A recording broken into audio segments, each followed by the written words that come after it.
Okay, now I wanted to introduce Henry Imperial to read his essay. The topic was, pick an amendment to the Constitution and tell us why it is relevant to your life today.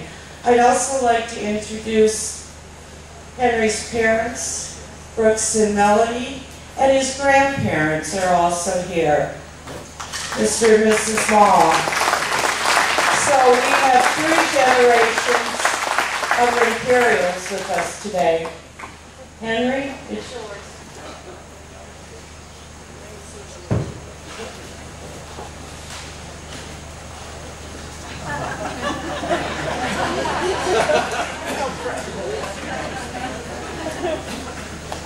On the matter of a teen's privilege to vote. Sometimes I wonder how many people take our right to vote for granted. A recently published poll in USA Today regarding the reasons why people didn't vote in the 2006 midterm elections reveals a lot about how our society regards voting. 38% of respondents said they had a schedule conflict, 12% said they had an illness, another 12% said they were not interested, 7% said they didn't like the candidates or issues, and 6% said they just forgot. There are many ways you can request a ballot to vote early if you know you have plans, if you're physically disabled, or so you don't forget.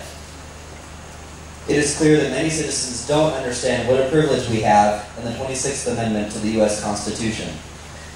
Ratified in 1971, the 26th Amendment confers on U.S. citizens the right to vote at age 18. The 26th Amendment is going to have a huge effect on my life. I will turn 18 in 2012. It's widely known that the 2012 presidential election cycles will be one of the most important elections the American people have seen in years. Our economy has shown, at best, small signs of improvement, but it still has a long ways to go. Without the right leadership, it may falter irreparably. Our situation in the Middle East is at a dangerous point, with Iran close to having a nuclear weapon.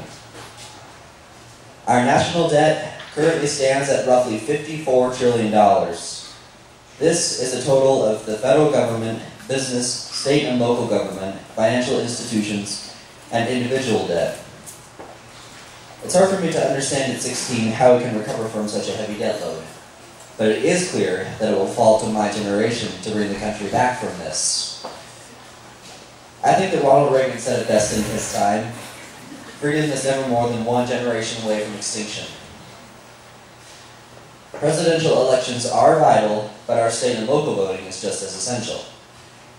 Colorado's recent Republican gubernatorial primaries had a difference of only about 5,000 votes. Out of about 400,000 voters, that's a very close election, and clearly every vote counted. The illegal immigration situation is also a critical factor. Over 6,000 voter registrations in Colorado were determined to be fraudulent because the applicant wasn't a U.S. citizen. Those registrations were handled by an extremist group, which has since been defunded. Given our current state of affairs, locally and nationally, the stakes have never been higher.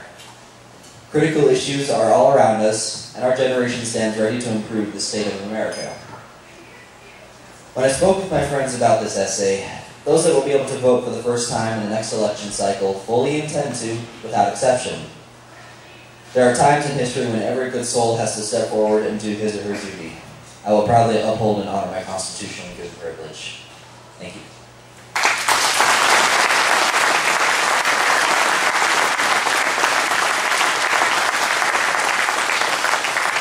Like Henry mentioned, he's 16 years old. Can you imagine what he's going to be like when he's 21, 22, 23? We're very proud of you, Henry.